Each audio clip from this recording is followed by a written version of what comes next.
1991, Olympic National Forest. Our four-man ranger element was midway through a night sweep when the tree line ahead turned wrong. Not darker, not quieter, just absent. My flashlight beam hit the dirt and came back thin, like the light was being swallowed before it could spread. The point man stopped and lifted his hand.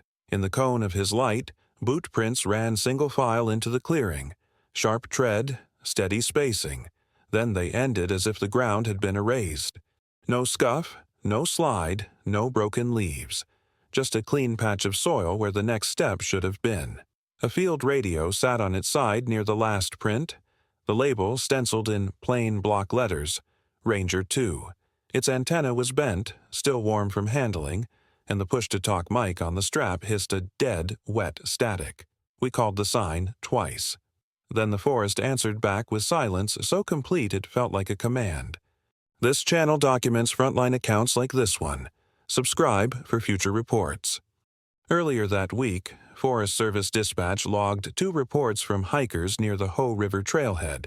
Single shots at night, spaced out, then nothing. Local deputies wrote it off as poachers. Battalion staff didn't. Olympic had a history of missing person calls that never made the papers, and the unit didn't like unknowns on federal land after dark. Our platoon was already rotating through field training at JBLM, so the tasking came down as a quiet assist and verify. No press, no extra agencies, no drama. We staged out of a gravel lot before sunset, checked comms, verified call signs, and ran the standard brief. Maintain spacing, mark route, no hero moves. My team leader carried the map and compass. I carried the PRC and spare batteries. Ranger 2 was a second element sent ahead on a parallel line to box the area. They checked in twice. The third check-in never came. We moved in on foot just after full dark, leaving the trucks behind a locked gate and switching to hand signals. Olympic at night wasn't like training areas back home. The canopy ate sound. Even our own gear felt louder than it should. Nylon creaks, a sling buckle tapping a plate. We kept a disciplined interval and took an azimuth off the map, using a shallow creek bed as a handrail. The plan was simple. Close on the last known grid, establish a hasty rally, then link up with Ranger 2 and sweep back out together. The first oddity was small enough to ignore. My compass didn't swing wrong. It hesitated, like the needle was pushing through syrup. Then it snapped to north again and behaved. A minute later, the same thing happened to the team leaders. We stopped, compared bearings, and wrote it off as local mineral or metal in the ground. The forest here was old and wet. Plenty of reasons for gear to act temperamental. At 2100, we tried Ranger 2 on the net. No answer. I checked the handset, then the mic lead, then the battery seating. Everything was solid. I keyed again, slower, clearer. Ranger 2, Ranger 2. This is Ranger 1-4, radio check. The reply wasn't silence. It was a breath of static that cut off mid-syllable, like someone had started to speak and been erased. We pushed another 200 meters and found the first physical sign, a strip of survey tape tied to a low branch, the kind we use to mark a turn. It wasn't ours. It wasn't Forest Service orange either, just plain white, knotted tight and freshly torn at the end. The team leader looked at it for a second too long, then moved on. We didn't have the luxury of standing around reading tea leaves. 10 minutes later, the ground changed. Leaves thinned. The soil turned darker and slicker, and our boot prints started to show clean tread. That should have been good. Tracking was easier. But the air felt wrong. Not colder, not warmer. Flat. The usual forest noise, distant insects, an occasional branch creak, fell away until all we had left was our breathing and the soft crunch of grit underfoot. We halted and listened. Nothing. The point man made the signal for light discipline, and we went to brief, controlled beams. That's when my flashlight did something I'd never seen. The beam wasn't dimming like a dying battery. It was bright at the lens, but the cone stopped short, as if the light couldn't carry past a certain distance. The team leader swept his beam across the trunks and got the same effect. Hard fall-off, like a curtain. "Check lights," he whispered. We did, one by one. Same result. Working flashlights that refused to throw light, No explanation that fit. When I lifted my beam toward the canopy, it didn't illuminate branches the way it should. It just vanished into gray. We tried comms again. This time, the net gave us a loop, a half-second fragment of our own transmission repeating back, degraded with each cycle until it dissolved into hiss. I looked at the team leader. He didn't like it, but he didn't pull us out. We were already committed, and Ranger 2 was still out there. We found their sign at 2140, a shallow depression where someone had knelt, and a smear in the damp soil like a knee pad had shifted. Nearby, a cigarette butt. Unlit, crushed, the kind a guy carried out of habit even when he'd quit. Rangers weren't supposed to smoke on mission, but nobody's discipline was perfect at midnight in a forest. The point man crouched, touched the dirt, and held up 2 fingers. 2 sets of prints moving on. We followed. The trail was clean and steady, single file. Spacing said they were doing it right, 10 to 15 feet, not bunched, not sloppy. No sign of a fight, no dragged gear, no broken brush. Just disciplined movement into thicker shadow. Then we reached the edge of the clearing. It wasn't a big clearing, maybe 20 meters across, but it felt like a hole cut out of the forest.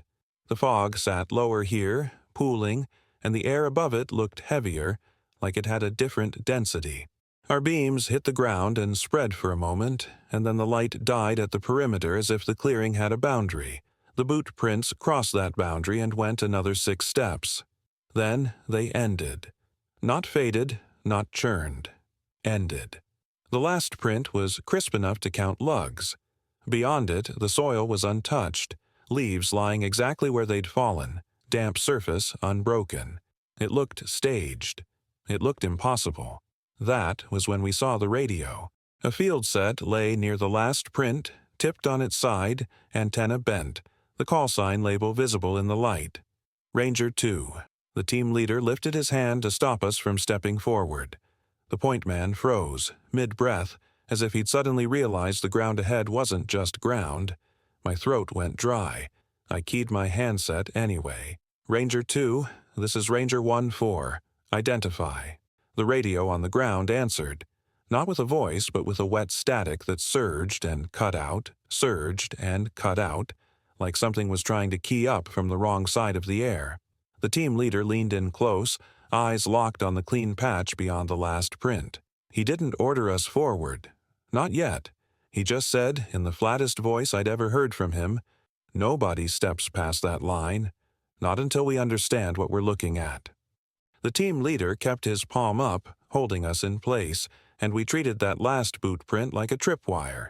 He leaned forward without crossing the edge, slow enough that his knee pads barely shifted the dirt.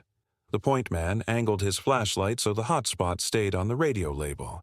I kept my handset low, thumb off the transmit, listening to the forest like it could suddenly start speaking. The radio on the ground hissed again. Wet, pulsing static. Then a clipped burst of voice bled through, thin and distorted. 2. A man's voice, strained. Light. Another drop into hiss. Can't. It wasn't coming from my net. It was coming from that radio, as if it had stored the last seconds of Ranger 2 and was leaking them back out. The team leader motioned for me to try. I keyed up, careful. Ranger 2, say again, identify. For a half-second, the clearing answered with something that wasn't static. It was a tone, a low, steady note that pressed against my teeth and made my chest feel tight. The flashlight beams shortened again, not dimming, just losing reach. The edge of the clearing looked sharper like a cut line, and the fog inside it thickened as if pulled downward. Then the ground changed. The last footprint, the crisp final print, lost definition in real time. The sharp lugs blurred, then softened, then became a shallow suggestion, like damp soil settling back into itself. The point man cursed under his breath and pulled his light tighter, trying to hold it with brightness. It didn't help. The clean patch beyond the print didn't move, but the boundary did. A subtle darkening rolled toward us. Not black, not a shadow, more like the air itself was reducing contrast, stealing detail. It crossed the radio first. The stencil, Ranger 2, dulled. The antenna seemed to bend, not physically but visually, like the shape couldn't keep its edges. The radio emitted one last fragment of voice. "Back out," it said. "Don't." And then it went dead so completely that even the faint hiss of an open channel vanished. The team leader backed up a step without taking his eyes off the line. He didn't shout. He didn't panic. But his voice changed. Harder, controlled. "Retrograde. Now. Same track. No running." We moved as a unit. Rifles low, muzzles steady, lights tight. Behind us, the clearing didn't chase. It didn't need to. The fog swallowed our beams the moment we turned away, and the silence pressed in again. So clean and absolute it felt like an order being enforced. We pulled back to the creek bed and established a hasty perimeter like we'd been trained. Sectors assigned, spacing enforced, nobody talking unless it mattered. The forest around us looked normal again, but my flashlight still felt wrong. The beam reached farther than before, yet I couldn't shake the sense that it was only doing so because whatever held it back had decided to let us go. At 22:30, we called higher with a short, sanitized report. Lost contact with Ranger 2, located their last known equipment, unable to enter the objective area due to an unknown hazard. The team leader never used the word anomaly. He didn't need to. His tone did the work. The response came back after a long pause. Hold position, mark the route, await instructions. 10 minutes later, that changed to exfil now. No further search, return to staging. It wasn't phrased as a suggestion. We walked out in silence, double-checking each other's spacing, watching the dark between trunks like it could reorganize itself. Back at the gravel lot, we accounted for personnel twice because it felt like the only thing we could still control. The trucks started on the first turn of the key. Radios worked. Compasses behaved. That should have been relief. It wasn't. Before dawn, an officer we didn't know met us under a tarp light and took our statements one at a time. He asked for exact words, exact times, exact distances. When I described the last footprint losing its edges, he stopped writing for the first time and looked up at me.